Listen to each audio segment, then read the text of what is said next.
The CBS Radio Mystery Theater presents...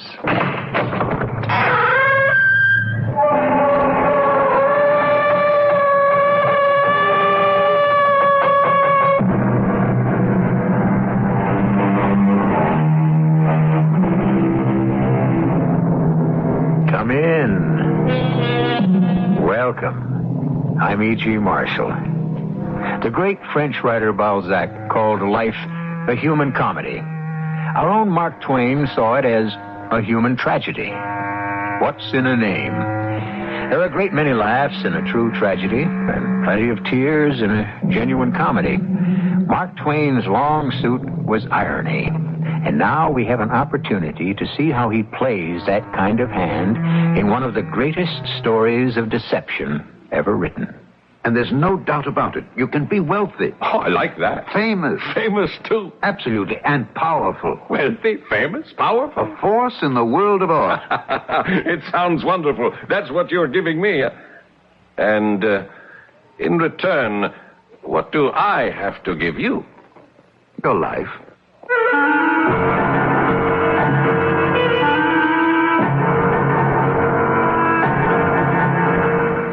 Our mystery drama, Is He Living or Is He Dead?, was adapted from the Mark Twain classic especially for the Mystery Theater by Sam Dann and stars Alexander Scourby. I'll be back shortly with Act One.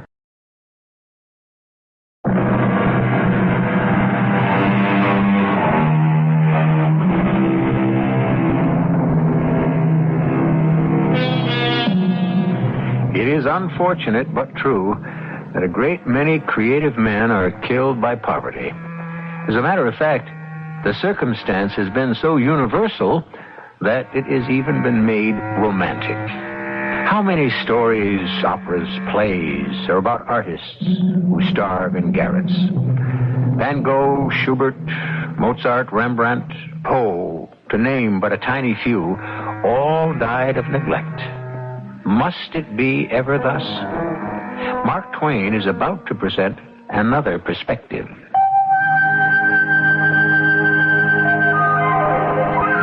I was spending the month of March, 1892, at Mentone on the Riviera, fully enjoying the flooding sunshine, the balmy air, and the brilliant blue sea, without the marring additions of human fuss and display, which one encounters a few miles away at Nice and Monte Carlo. As a rule, the rich do not come here, but now and then a rich man does show up, and I got acquainted with one. Partially to disguise him, I shall call him Smith. One morning, we were having breakfast at the Hotel des Anglais, when he exclaimed, Quick! Cast your eye at that man. Which man? The one just going out the door. Yes? Do you know who he is? Why are you so excited, Mr. No, do you? Well, I think so. He spent several days here just before you arrived. Do you know anything about him? Well, someone said he's an old, retired, and very rich silk manufacturer from Lyon. Or was it Lille? Well, what else do you know about him? Well, I don't know anything about him except... Except what? Well, I would assume he must be all alone in the world. Oh, why? Why? Well, he looks so sad and dreamy when he doesn't talk with anyone. Would you know his name?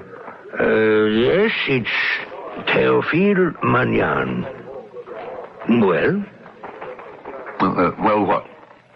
Well, what are you going to tell me? Tell you? About the old gentleman. Oh. Smith, taking you by and large, you're quite a character. Here, the mere sight of a person sends you into a perfect fit. One might have thought the man was Jack the Ripper, the way you seem to take on about him. And now you simply cannot say, oh, and just haul down the flag. Smith? Smith, are you awake? Shh, I'm trying to think. About what? It's one of Hans Andersen's beautiful little stories.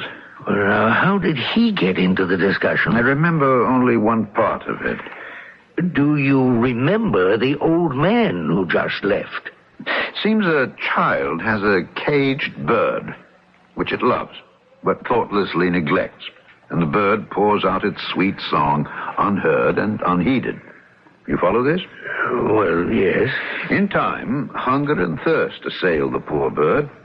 Its song grows feeble and plaintive, and finally ceases, and the bird dies. Well, the child comes by, and you know what happens, don't you? Well, I would say the child sees the poor dead bird and is smitten to the heart with remorse. And then with bitter tears, the child calls his mates, and they bury the bird with elaborate pomp and the tenderest grief. Well, then you have read the story. Oh, it's an old story. The children don't know that they're only aping their elders, who also starve poets to death, and then spend enough on their funerals and monuments to have kept them alive and made them easy and comfortable. Yeah. And now, how about the old gentleman? Twain, can you keep a secret? No better than you. You look like a man who's bursting to break one. Well, it's been a secret for many years between me and two others, but I'm going to break the seal now. You know, a long time ago, I was a young artist. You? Mm-hmm. You, Smith, were an artist? And I wandered around the French countryside, just sketching, you know. Were you successful? Oh, bless you, no. I was starving. Well, how did you live? A typically American question. Oh, why not? I'm a typical American. The answer is I pawned my way across France. One by one, I sold all my belongings till I was reduced to the clothes on my back. And even they started to go one by one. Finally, almost naked and down and out, I found myself in a small Breton village. And there I was taken in and literally saved by a fellow artist named Francois Millet. Who? Francois Millet. Was it great, Francois Millet? Oh, great. He wasn't any greater than I was. He hadn't any fame at all, even in his own village. Oh, the great Francois Millet. Let me tell you about the great Francois Millet. He made me welcome. What a generous, great-hearted fellow he was. I'll never forget that first day. Smith. Are all Englishmen named Smith? Sometimes it seems that way. Now, where can you sleep? Well, sleep anywhere. There are no soft places on the floor, so one is as good as another. Now, for dinner. I feel badly. I can see there isn't very much, Monsieur Millet. You cannot call a French painter monsieur till he's received the Legion of Honor. And I have a better chance of being struck by lightning. You must call me Francois. Now, dinner. All we have are turnips. Unless, of course, Carl can scare up something. Carl? Carl Boulanger. He's also a painter, and he lives here, too. Speak of the devil. How shall we prepare the turnips tonight, Francois? That tells me everything. Well, how about turnips remoulade? We have no egg yolks. I have it, Carl. Sautéed with mushrooms. We have no butter. I don't trust your judgment when it comes to picking wild mushrooms. Then I suppose we'll have to boil them as usual. Who is this? Oh, Smith. An Englishman. Smith, this madcap is Carl Boulanger. How do you do? He doesn't look like an Englishman. All Englishmen are supposed to be rich. Smith is a painter. Poor devil. Why didn't you arrange to be born in France, and then you would have learned to starve properly? I can starve as decently as any Frenchman. Oh, what's that? What? That canvas against the wall. I just noticed it. No, that. I call it the Angelus. It isn't too bad, eh, Smith? I've never seen anything like it. It's a masterpiece. There's a feeling of oneness with God. Carl, I have a confession to make. Yes, Francois? I was offered 5 francs for it. When? Last week. Yes, a week ago, Thursday. And what happened? I turned it down. You turned it down. Francois, 5 francs means a dozen eggs upon the butter. I know, but you see, the man appeared anxious. Yes? And so I asked for 8 francs. And? He said he would think about it and let me know. Oh, the kiss of death. Why didn't you take the 5 francs? You mean you would have Francois sell the Angelus for 5 francs? Right now, I would sell it for a pork chop. Sautéed with onions, and without the choke vinaigrette, salad niçoise, and a very dry Bordeaux. Carl, When will you learn that the proper wine for pork is a light burgundy? I must educate your palate. You abscond. What a fantastic pun. Don't you get it, Smith? No, The English as a rule, Carl, are rather slow in these matters of humor. Francois was also my painting teacher, and you see, has educated both my palate and my palette. You still don't get? Oh, yeah. It is rather funny. No, you're right. It is a rather feeble jest. But you see, it passes the time, and then we forget how hungry we are. And how tired and disappointed and disillusioned. Oh, Carl, one cannot have everything. Look at what we have in this room. Behold these canvases. A feast for the eye, a feast for the mind, a feast for the soul. And not even a crumb for the stomach. Be of good cheer, Carl. Perhaps tomorrow something will turn up. I caught you. Another pun. You get it, Smith? What will turn up tomorrow will be another turnip for dinner, as usual. Oh, yeah. Yes. Well, now, gentlemen, the situation is quite serious. We are on the verge of starvation. As usual. And we must come up with a solution. I agree. What do you suggest, Francois? I don't know. How about you, Smith? Nothing occurs to me either. Well, then, let's sleep on it. Which we did. After having had, of course, a boiled turnip for dinner. The next morning, I was starved, but that was nothing unusual. I decided to take the bull by the horns. I looked at Millet's paintings. How could anyone in his right mind not jump at the chance to buy them? Accordingly, I placed a few under my arm, the Angelus, Man with a Hoe, the Woodcutter, and Death, and I began to knock on doors. Practically every door was slammed in my face. Only one elderly woman deigned to talk to me at all. What are you selling? I see. That's painting nonsense. Oh, but, Madame, I assure you... And have you joined the other two? The scoundrels, the ne'er-do-wells? Madame, if you please... The good-for-nothing lazy tramps who refuse to work for a living. Madame, painting is one of the most difficult of all occupations. Painting a house, maybe. Madame, I am here to help you to get rich. You must admit that there are paintings which are worth millions, yes? Now, admit it. Well... But here is your golden opportunity. A few pennies invested today will bring fabulous dividends tomorrow. How do I know? Because these are the paintings of the great Francois Millet.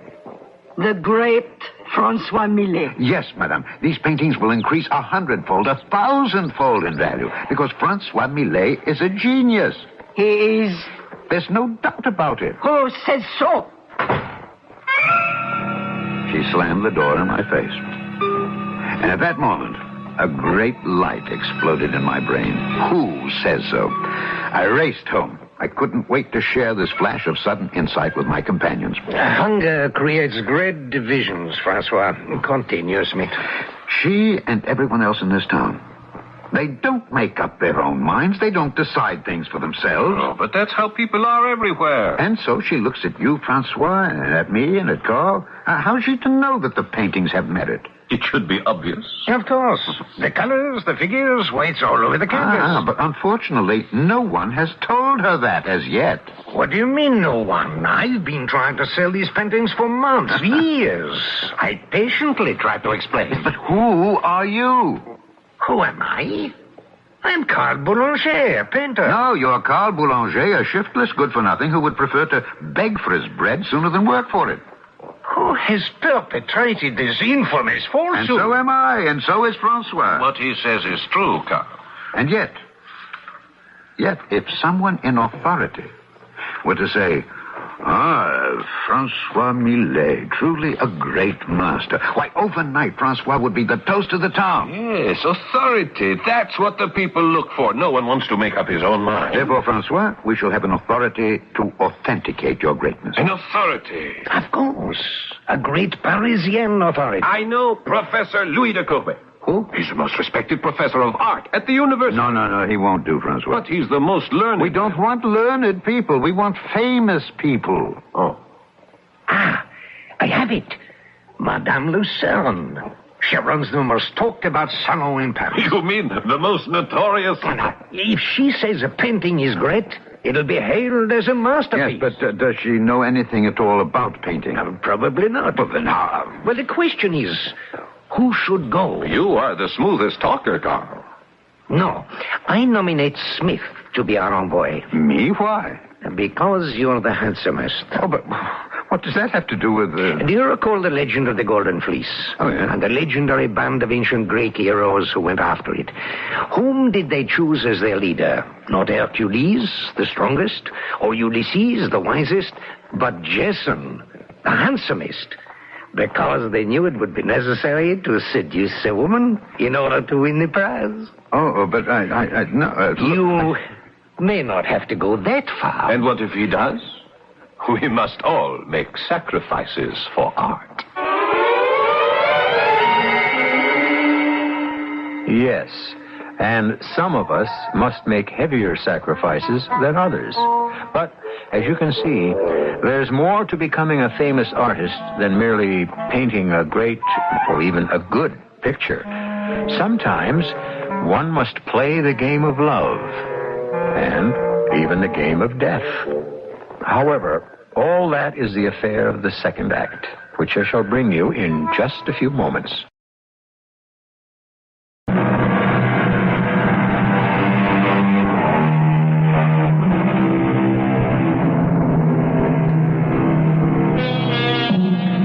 We may all have to revise some of our ideas about art before our story is over. At any rate, we're back in the year 1892, and Mark Twain is chatting with a wealthy elderly Englishman in a hotel on the sun-washed shores of the French Riviera. Now, Smith, what are you telling me?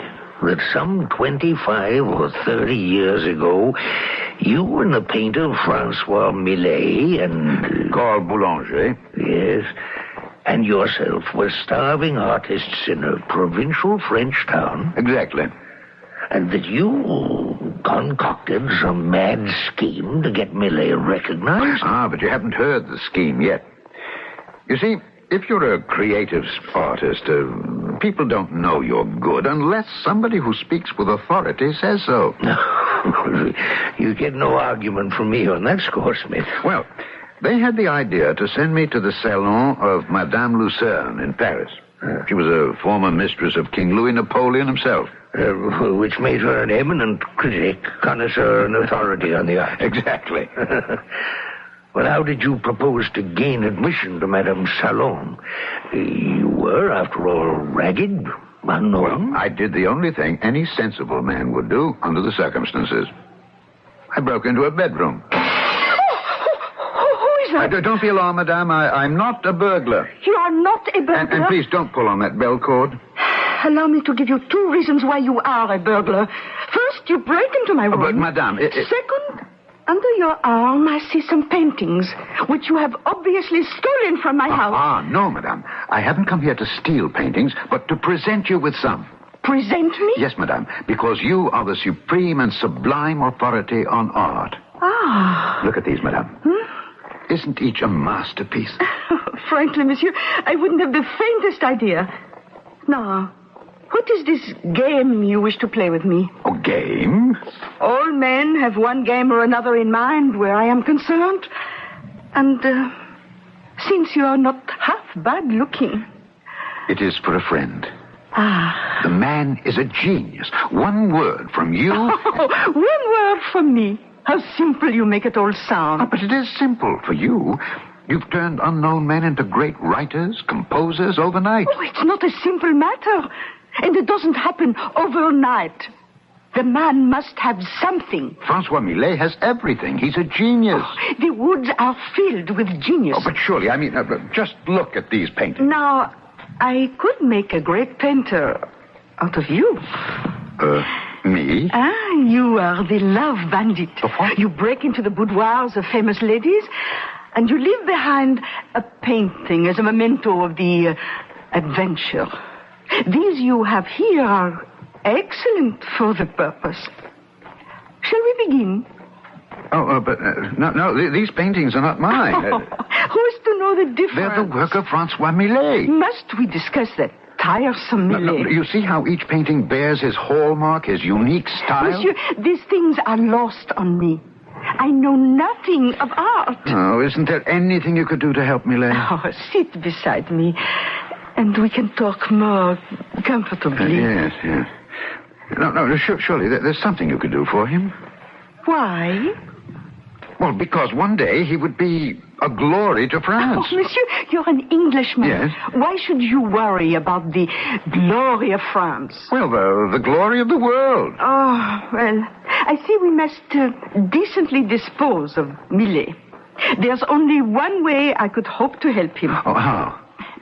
He would have to be dead. Dead? I'm sorry, but that's the way it goes with the geniuses. Now, where were we?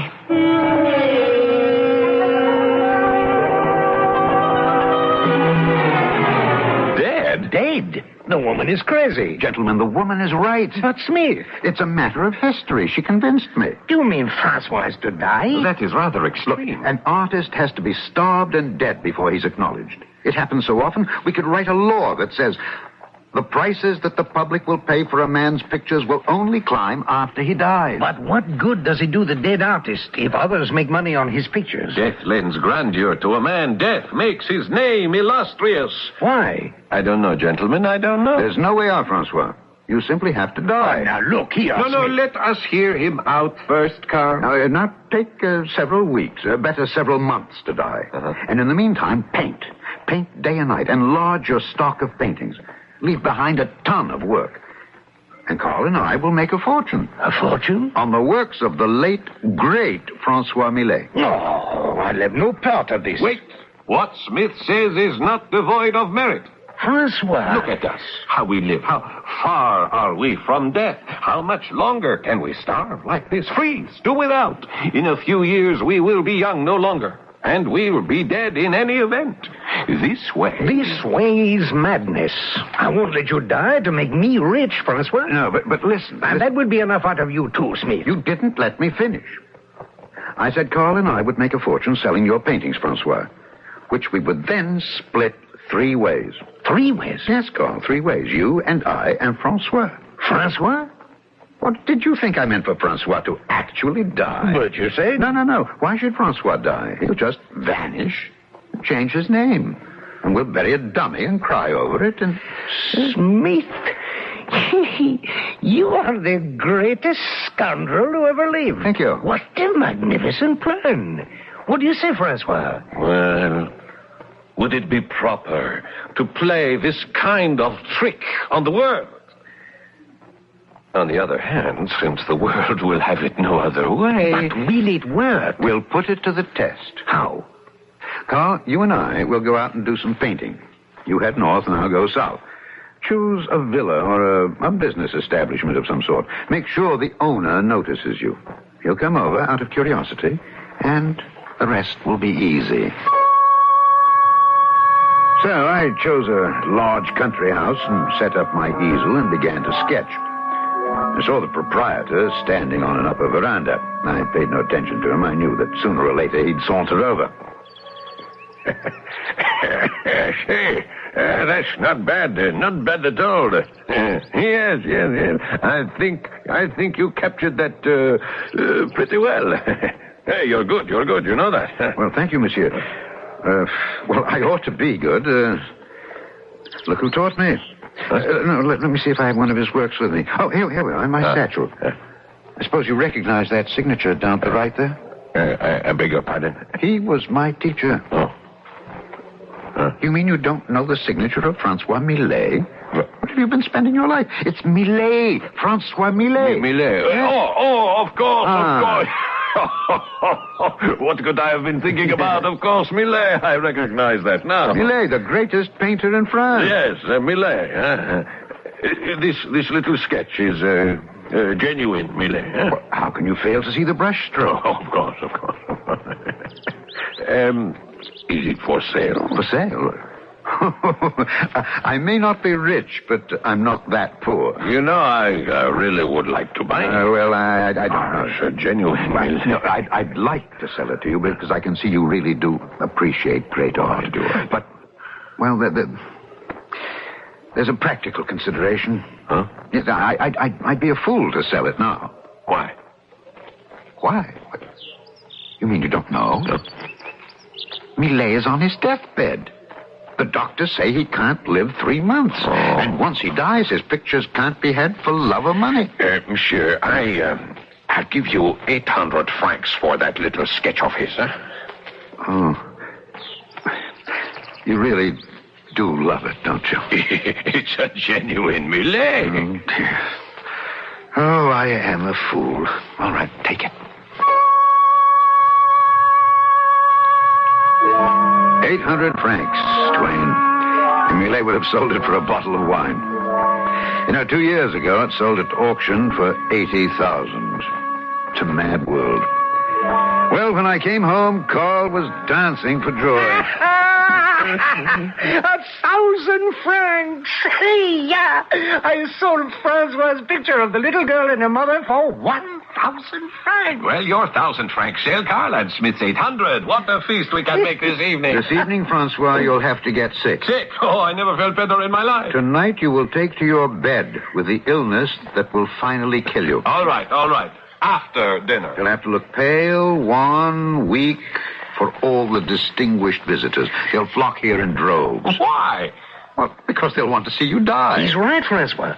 No one would walk across the street to see an artist who's alive, but they'd travel the length and breadth of Europe to see what dead. Well, you may as well prepare yourself, Francois. You're about to become an institution. And this place is going to be a shrine.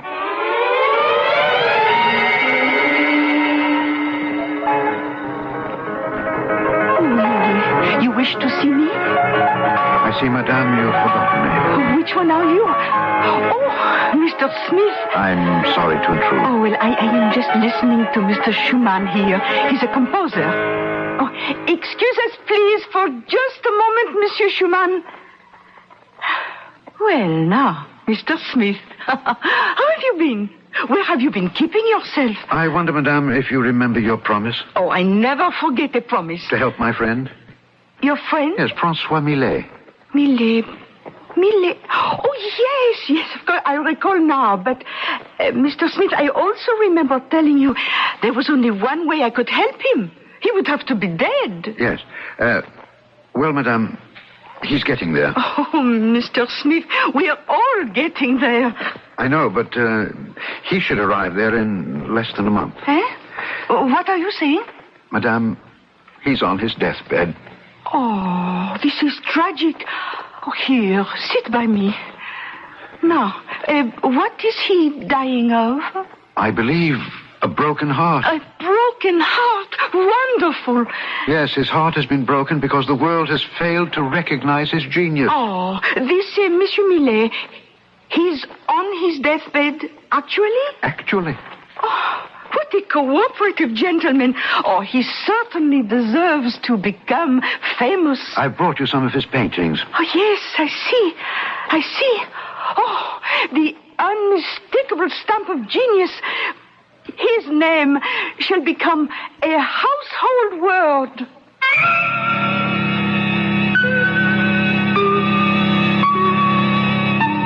Is that how it's done?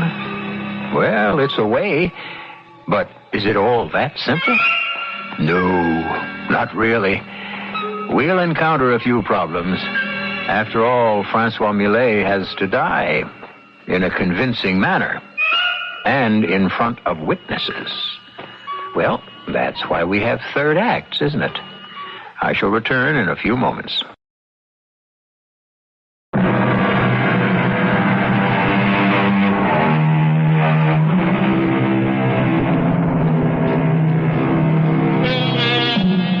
Today, our entertainments are dominated by something known as the caper. This is usually an elaborate scheme to swindle something from somebody. Money from a bank, secrets from a spy ring, anything, anywhere, anytime. Like most art forms, this one is hardly new. We're listening to one right now. It was inspired by a short story by Mark Twain. And if the word had existed in Twain's day, he might very well have named this piece the Francois Millet Caper. I don't understand at all, Smith. Why did you need this Madame Lucerne? After all, you proved you could make money by using Millet's name. Both you and Carl had already sold his pictures. Yes, that was good enough for the provinces, Twain. But we wanted more than just a little local reputation. We required fame. And for that, you needed Paris. And no creative artist has ever conquered Paris without the help of a woman. Meanwhile, we were having our problems. Millet didn't mind starving when we didn't have a sou. But now that there was some money... But if I don't eat, I'll die. Well, that's the idea, Francois. But since I'm not to die, actually, what difference should it make? But people come to see you. You can't look healthy and robust on your deathbed. Smith is right. The reporter from that English journal yesterday did give you several suspicious looks. Meanwhile, I'm not painting. You can't have everything. And at mealtimes, I can't have anything. Well, your jokes are becoming feeble, at any rate. I have an idea. Why don't we say I'm too ill to see anyone? In that way, I can eat like an elephant. And you'll get to weigh as much as an elephant, too. We won't be able to get you into your coffin. Oh, who's getting into a coffin? Well, you'll have to be carried out of here when the time comes. That is something no one has explained to me. How and when do I die? And how and when am I to be buried? All the details have not yet been worked out. Suddenly, Twain, we were invaded.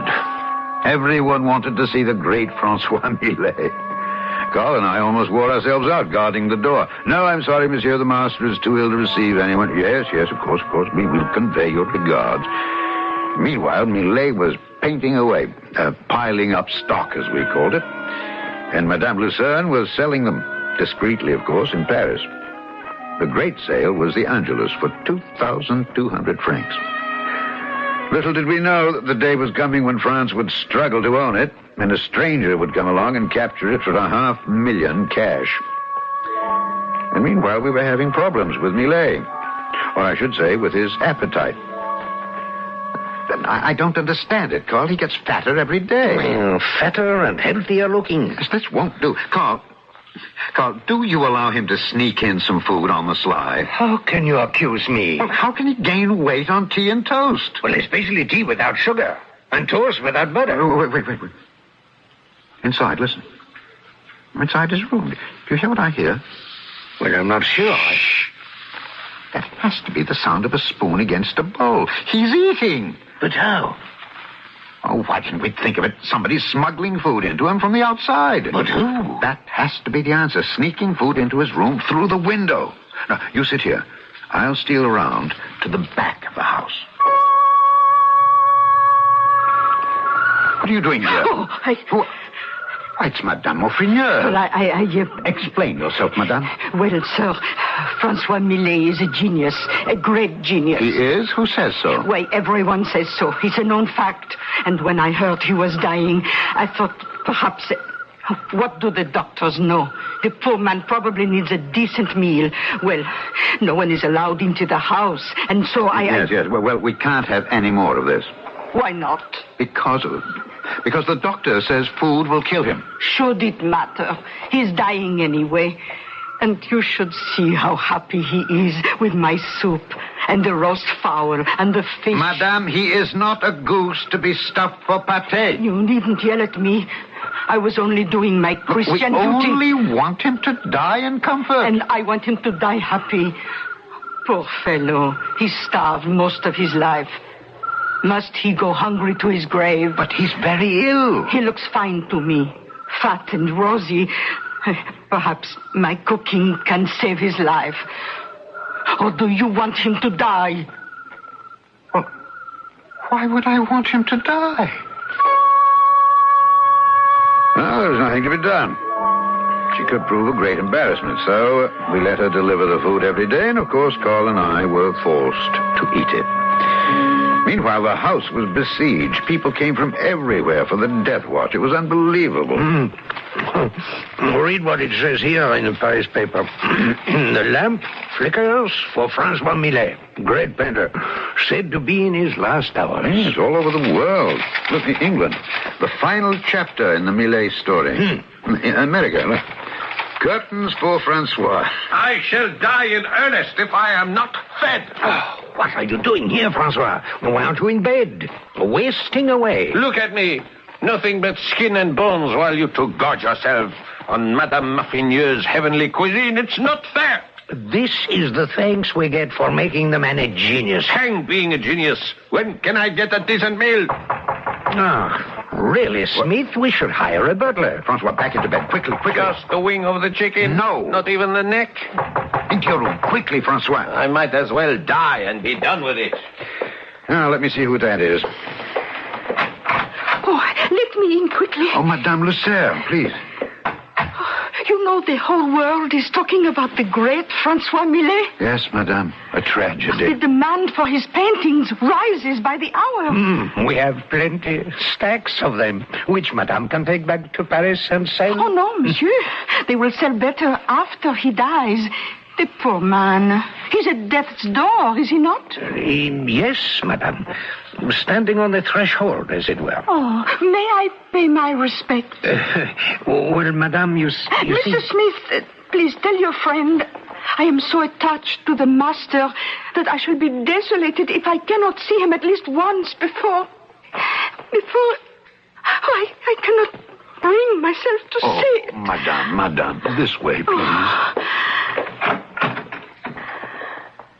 Francois, a beautiful lady to see you. Oh, poor Francois, he seems to be in a coma. Monsieur, he looks remarkably healthy for one who is supposed to be terribly ravaged by illness. Oh, well, looks are deceptive, you know. I thought you said he was at death's door. He is. Oh, well, timing, you realize, is everything in life, as well as death. This would be an excellent week. Oh, it would. Next week, everyone will be talking about a new opera by Wagner, and we expect some stunt or other from Alexandre Dumas the Younger. But this is a very quiet week. Oh, I see. Of course, I realize that man goes when he is summoned to the divine presence, and not a minute before. How true. However, yes. there is always the possibility that one is too busy to hear the summons. Yes. Well, as you can see, Madame, he is failing before our very eyes. Oh, poor man. Well, I must return to Paris, where I shall say, of course, that he died in my arms. How tragic. Yes. Well, I must hurry back there to speak with all the journalists. Of course. I had taken the liberty to order a coffin. A coffin? Yes, it should be at your doorstep at any moment. Oh. A most splendid final home for a man of such magnificence. Thank you, Madame. Well, I felt it was the least I could do. And now, if you will excuse me, I must return. Of course. Oh, do you mind if I leave this valise here? It might be too much trouble to carry back. Of course not, Madame. I thought I would stay longer, and I had brought a change of costume, but that dress bores me. Why not give it to some deserving charity? As you wish, Madame.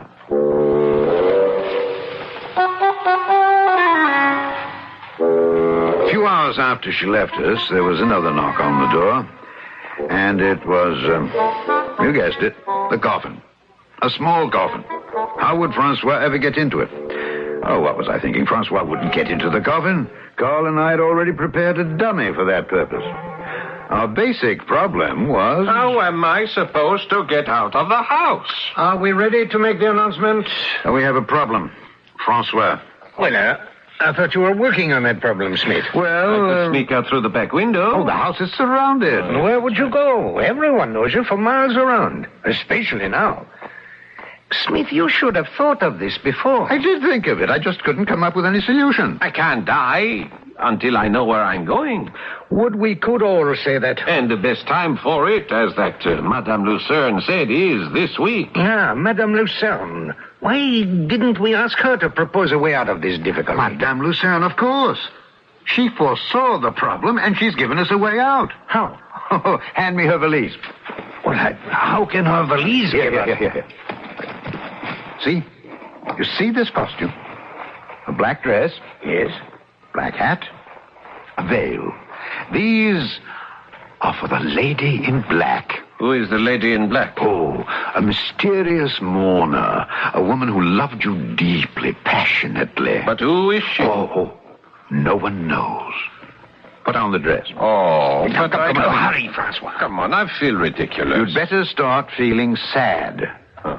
Very sad. No, just a few quiet sobs. Nothing loud, nothing uncontrolled. Just, let's say, the dignified weeping of a woman of high breeding and great dignity. Is that what she's supposed to be? Oh, well, would our friend Francois choose any other kind of mistress? Oh, by the way, is the coffin sealed? Coffin is ready. Fix your veil, Francois. Yes. Oh, fine, excellent. Come, my friends. Those of us who loved him best, his pupils and the mysterious woman who loved him, we have an announcement to make to the world. Open the door, Carl. Ladies and gentlemen, I have a most melancholy statement to make.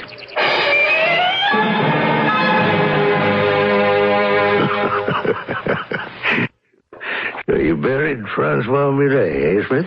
Yes, Twain, we buried the dummy in the coffin. There was a great funeral. Oh, yes. And Millet, disguised as the woman, escaped detection. The world was convinced Millet had died. What happened to him? Oh, can you keep a secret? I can only try. You remember that elderly gentleman I pointed out to you earlier this morning? That Was Francois Millet? That was Francois Millet. For once, a great artist was not starved and killed by indifference and neglect, and then given the vain and empty pomp of a loud and meaningless funeral. We saw to that. Francois Millet has never known, and will never know, another hungry day.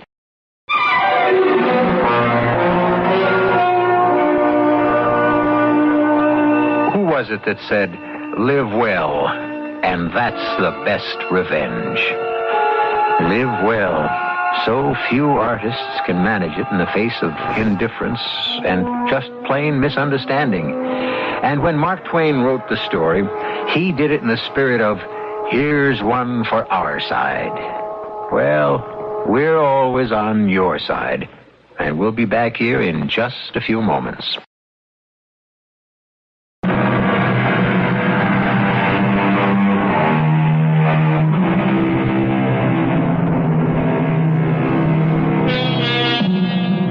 Is he living? Or is he dead? Well, of course, he's dead today, but was he living back in 1892, the date of the story? Was Mark Twain playing a gentle hoax on all of us? Or was the old practical joker himself the victim of a practical joke? We'll never know. But we do know we'll be here 7 times each week. Our cast included Alexander Scourby, Court Benson, Paul Hecht, and Bryna Raeburn. The entire production was under the direction of Himan Brown. And now, a preview of our next tale. I'll go up, get my passport approved, and then I'll step over to the fence. You see over there? Yes. Where those peasants are standing with their packs? Yes. Now, you just mosey up against that fence. Oh, no. And I'll slip you my passport right through the bars of the fence. What are you saying? Then you get on the regular inspection line. Hand it over and trust in Providence and the fact that the inspector has the eyesight of a shad. You'll pull through, never fear. But the description on the passport... What about it? It is your description. It describes a man of 50, and I'm only... That's all right. I told you the man has the eyes of a shad. He couldn't see the difference if his life depended on it. But my life depends on Don't you fret. It'll come out right as nails. But when I hand him your passport... You won't be handing him my passport. It'll be your passport. Well, what do you mean? You'll hand it to him as if it's your passport. This is E.G. Marshall inviting you to return to our Mystery Theater for another adventure in the macabre. Until next time, pleasant dreams.